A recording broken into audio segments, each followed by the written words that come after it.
మహిళల హక్కులపై పోరాడాల్సిన అవసరం ఉందని ప్రగతిశీల మహిళా సంఘం రాష్ట్ర కార్యదర్శి అందె మంగ అన్నారు. యాదవ్ సంఘ భవనంలో మంగళవారం జిల్లా 7వ మహాసభలు నిర్వహించారు.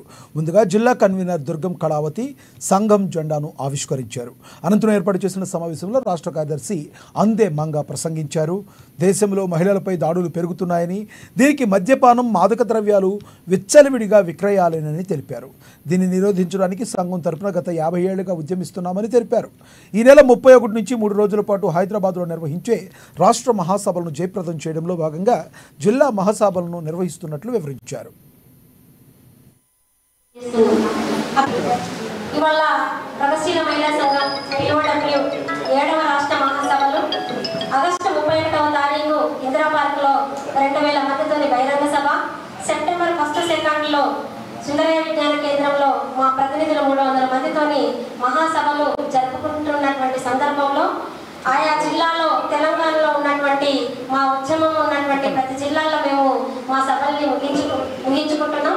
అదే తరుణంలో ఇవాళ ఆదిలాబాద్ జిల్లాలో 7వ మహాసభని ఇక్కడ ప్రారంభించుకొని మా యొక్క భవిష్యత్ కర్తవ్యాలని రూపొందించబోతున్నాం.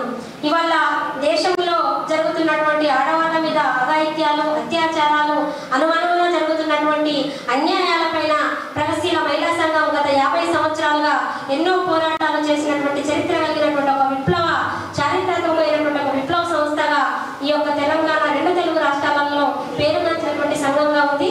అట్లాగే గతంలో మద్య నిషేధం కోసము పెద్ద ఎత్తున పోరాటం చేసినటువంటి సందర్భం కూడా పిఓడబ్ల్యూకి ఉంది. అట్లాగే తెలంగాణ ఉద్యమంలో ఈ సమాజంలో సగభాగమైనటువంటి స్త్రీలు తమ పాత్ర నిర్వర్తించి చాకలి ఐలమ్మ పోరాటం సాక్షిగా రోకలి పంటలు కారంపం చేతబట్టి ఏదైతే నైజాం రజాకారులను తరిమి కొట్టిందో అట్లాగే తెలంగాణ ఉద్యమంలో కూడా తన సంస్కృతి సంప్రదాయాలతోటి పెద్ద ఎత్తున పోరాటాలలో పాల్గొన్న